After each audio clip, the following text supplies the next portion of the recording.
지금 살고 있는 집이 경매에 들어갔다는 통지를 받았으면 배당 요구 신청까지 했겠죠. 배당 요구 신청을 했으면 배당을 받기까지 할 수 있는 건 다 했습니다. 그럼 이제 배당기일에 배당 받을 일만 남았겠죠. 그런데 갑자기 직장 때문에 다른 지역으로 이사 가야 할 사정이 생겼습니다. 그리고 경매 때문에 시달리다 보니까 이제 이 집이 지긋지긋해졌습니다.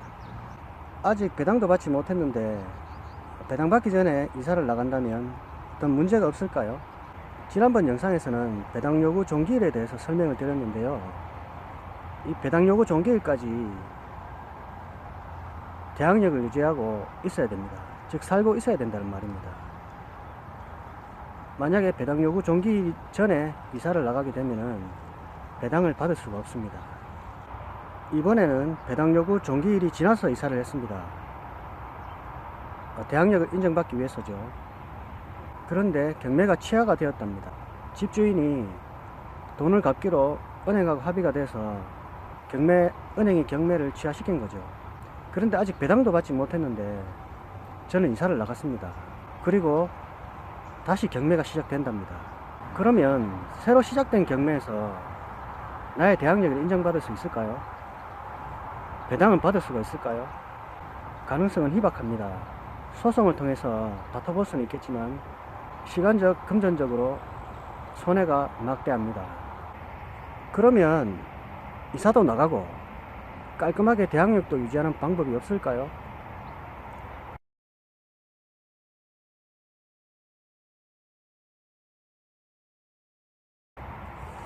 주택임대차 등기명령을 신청을 하면 대항력도 원래대로 인정받을 수 있고 배당도 받을 수 있습니다. 경매뿐만이 아니라 일반 주택임대차 계약에서도 계약이 끝났는데도 주인이 보증금을 내주지 않을 때 이사를 나가야 된다면 주택임대차 등기명령을 신청하고 이사를 나가면 나의 대항력을 그대로 유지할 수가 있습니다.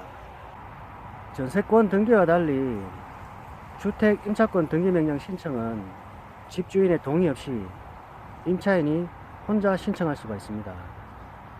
그럼 주택 임차권 등기명령 신청을 하는 방법을 한번 알아보도록 하겠습니다. 주택 임차권 등기명령 신청서는 쉽게 구할 수 있습니다.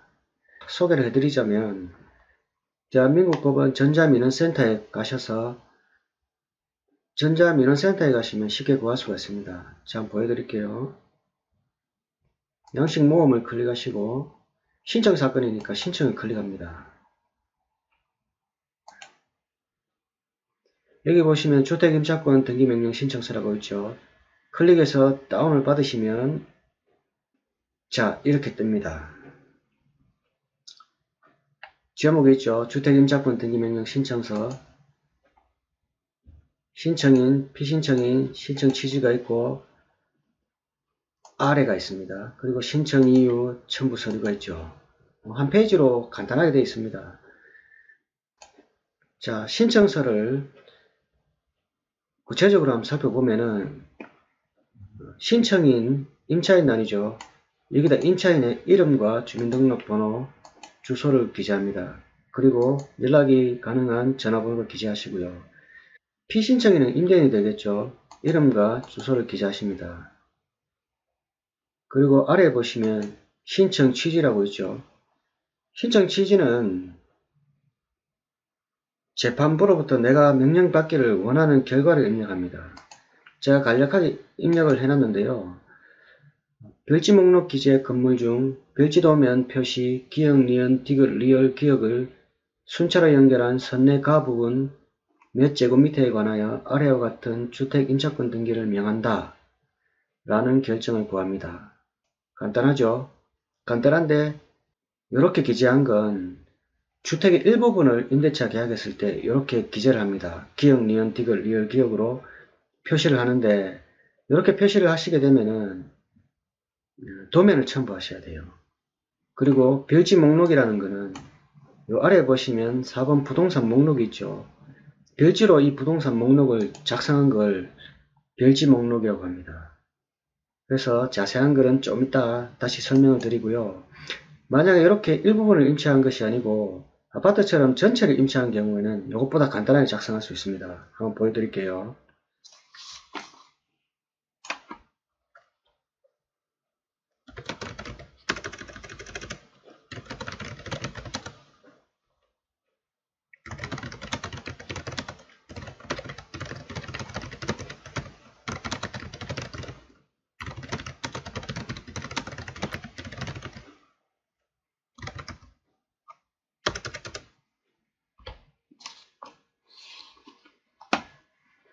자, 이렇게 기재하시면 됩니다. 아까보다는 좀 간단하죠. 그리고 아래에 보시면 1번부터 5번까지는 임대차 계약서에 있는 내용을 그대로 기재하시면 됩니다. 임대차 계약일자, 임차보증금액, 주민등록 일자, 전입신고를 말하죠. 점유개시일자, 이거는 이제 이사한 날짜를 기재하신다고 보면 됩니다.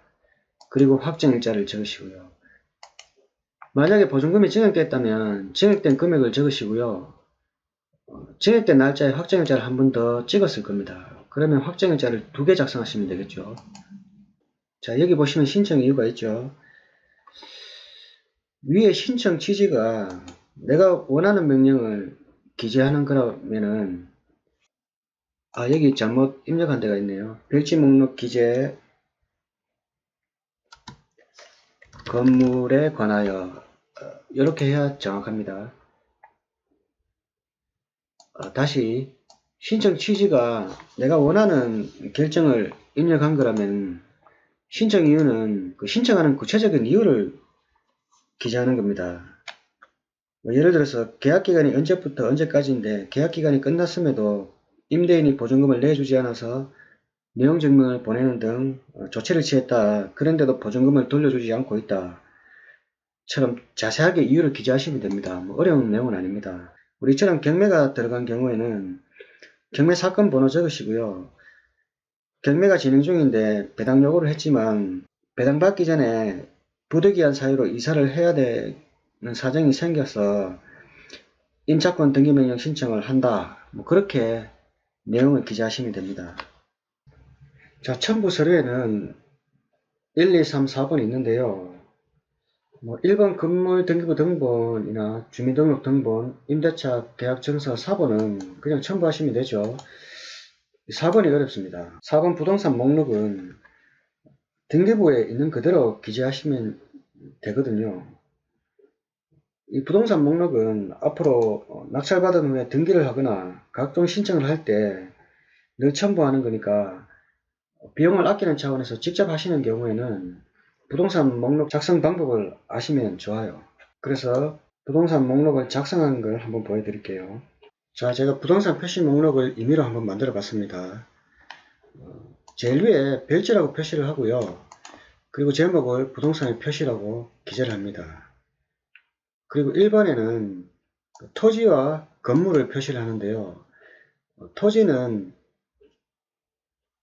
토지 등기부나 건물 등기부에 있는 지번을 그대로 기재를 하시면 됩니다. 지번과 도로명 주소를 기재를 하시면 됩니다. 등기부를 한번 볼까요?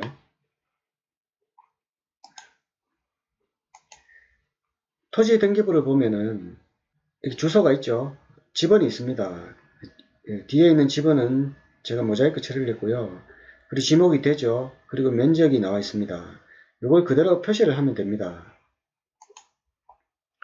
여기 보시면 제가 지번까지 표시를 했는데 뒤에 지목을 대라고 넣고 면적을 기재를 하시면 되고요. 저는 처음에 면적을 기재 안 했죠. 지목과 면적을 기재하지 않았는데 이 기재가 잘못되면은 보정하라고 명령이 나오거든요.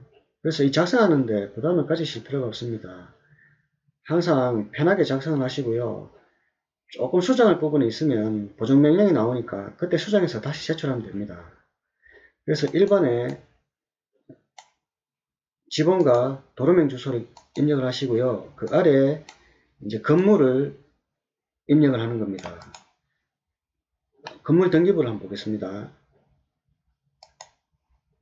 건물 등기부를 보면 이렇게 지번과 도로명 주소가 있고 건물 내역에 보면은 경량 철골구조 기타 지붕 단층 단독주택 그리고 면적이 있습니다. 이걸 그대로 옮겨 적으시면 됩니다. 등기부가 다른 건물의 등기부라서 설명만 그렇게 드렸고요. 제가 이미 작성한 대로 보면은 철근 콘크리트조, 시멘 벽돌조, 슬래브 지붕 2층 단독주택 및 근린생활시설이라고 작성했습니다. 그리고 1층은 주택이라고 되어 있죠. 그리고 2층도 주택이라고 되어 있죠. 면적을 기재해 놨습니다. 그러면 이걸 고쳐야 되죠. 제가 샘플로 만들다 보니까 좀 잘못 기재했는데요. 이런 경우에는 이렇게 기재하시면 되겠죠. 요거를 토지를 1번, 건물을 2번 그렇게 기재를 하셔도 되고요. 이런 경우에는 이 건물을 전체 임대차 계약을 했을 때 이렇게 표시를 하면 됩니다. 그리고 만약에 건물의 일부분만 임대차 계약을 했을 경우에는 2번에다가 평면도를 이렇게 그려 넣으시면 돼요.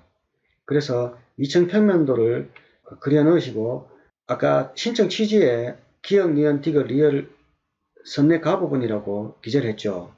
이렇게 이제 도면을 그려 넣으면 재판부가 알아보기 쉽기 때문에 신청에 대해서 결정이 금방 떨어질 겁니다. 아주 간단하죠, 생각보다. 1번 부분은 건물과 토지와 건물을 등기부에 있는 그대로 기재를 하시고요. 일부 임차인 경우에 이렇게 도면까지 그려 놓으면 거의 완성이라고 보시면 됩니다. 이렇게 작성한 신청서는 부동산이 있는 지역의 관할법원에 제출하시면 됩니다. 제출하실 때 등록세, 대법원 증지, 송달료, 수입인지 등이 발생하는데요. 민원실에서 친절하게 안내해 주니까 법원에 있는 은행에 그대로 납부를 하시면 되고요. 대략 몇만 원밖에 안 듭니다. 그러니까 비용에 대한 걱정도 하실 필요가 없고요. 임대인의 동의도 필요 없습니다. 임차인 혼자 가서 신청을 하시면 됩니다. 일반적으로 주택임대차 계약은 계약서만 존재하고 등기부에 올라가지 않거든요. 그런데 이렇게 작성해서 제출을 하고 주택임차권 등기를 명하는 결정이 떨어지면 등기부에 기재가 됩니다. 그리고 이렇게 기재가 되면은 세상의 모든 사람들이 등기부만 열람해도 건물주한테 보증금을 못 받았구나 하는 걸 알 수가 있게 됩니다. 한번 볼까요? 자, 등기부 한번 보시면 5번 순위에 주택임차권 등기가 있죠. 임차권 등기 명령이 떨어져서 사건 번호가 부여됐습니다. 그리고 보시면 임차보증금 2,500만원에 차임 10만원, 그리고 범위는 건물의 도면 표시 2층 몇 제곱미터 중 각 점, 기역, 니은, 디귿, 비읍, 기역을 순차적으로 연결한 선내 북서쪽 55제곱미터 라고 되어 있죠. 그리고 계약일자, 전입일자, 점유개시일자, 확정일자가 있습니다. 그리고 임차권자 이름도 있죠. 이렇게 등기부에 기재가 되기 때문에 집주인의 입장에서는 세를 놓기가 힘들어집니다. 새로 계약하는 임차인이 등기부를 열람했을 때 이 집주인은 전세입자한테 보증금을 돌려주지 않았구나 하는 것을 알게 되는 거죠. 이렇게 등기가 되면 대략 두 가지 이점이 있습니다. 하나는 임차인이 이사를 나가더라도 계약력을 그대로 유지할 수가 있다고 그랬죠. 그게 제일 크고요. 두 번째는 보증금을 내주지 않은 것이 등기가 되기 때문에 건물주는 이 등기를 빨리 말소시키기 위해서 보증금을 빨리 내주게 됩니다. 아무래도 그게 제일 큰 목적이죠. 일석이조의 효과를 노릴 수가 있습니다. 자, 오늘 첨부 서류에 건물 등기부 등본이 있었죠.